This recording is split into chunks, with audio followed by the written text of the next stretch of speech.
নিম্নচাপে এভাবে অস্বাভাবিক জোয়ারের পানিতে তলিয়ে গেছে পুরো সুন্দরবন।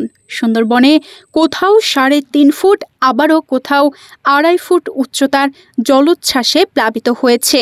তবে এতে বানর ও বন্যপ্রাণীর তেমন কোনো ক্ষতির আশঙ্কা নেই বলে জানিয়েছে বন বিভাগ। পূর্ব সুন্দরবন বিভাগের চাঁদপাই রেঞ্জের করমজল পর্যটন ও বন্যপ্রাণী প্রযোজন কেন্দ্রের ভারপ্রাপ্ত কর্মকর্তা মোহাম্মদ আজাদ কবির বিষয়টি নিশ্চিত করেছেন। ২৬ জুলাই শনিবারের দুপুরের জোয়ারে স্বাভাবিকের তুলনায় পানি বেড়েছে ২.৫ ফুট থেকে ৩.৫ ফুট।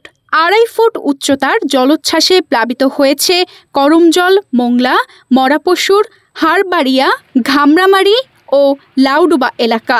এক্সট্রিম মশার কয়েল প্ল্যান্ট ফাইবার দিয়ে তৈরি, তাই সহজে ভাঙে না, সুগন্ধিযুক্ত ও নিরবিচ্ছিন্নভাবে জ্বলে। ডেঙ্গু, চিকুনগুনিয়া বাহি সহ যে কোনো মশার বিরুদ্ধে দেয় এক্সট্রিম সুরক্ষা। এছাড়া ৩.৫ ফুট উচ্চতার জলোচ্ছ্বাসে প্লাবিত হয়েছে হরিণ পয়েন্ট, কাকটা ও চিলখালী বনাঞ্চল।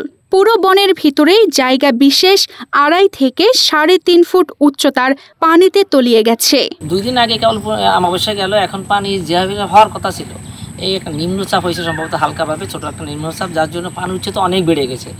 এই সময় আমার হিসাব অনুযায়ী এই সময় মিনিমাম যে পানি থাকার কথা ছিল তার থেকে ২ ফুট ২.৫ ফুট পানি বেশি হয়েছে। আর এই ২ ফুট ২.৫ ফুট পানি হতে দেখেন আমাদের এই যে করমজলের রাস্তা সহ প্রায় সমস্ত বনটা এখন পানির নিচে চলে গেছে।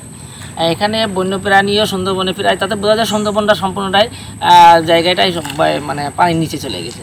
যেখানে বন্যপ্রাণী নিয়ে অনেক কথা আসে যে এরকমের, তাহলে বন্যপ্রাণীগুলো কি সব মারা গেল? না, এদের কিন্তু অনেকটা অ্যাডাপ্টেশন আছে, অর্থাৎ এই পানিটা আসার পরে ২ থেকে ২.৫ ঘন্টা পরে আবার সব পানি নেমে যাবে, সেজন্য আর সমস্যা হয় না। এবং ওরা অ্যাডাপ্টেশন আছে এইভাবে যে ২ ঘন্টা ২.৫ ঘন্টা টিকে থাকতে পারে।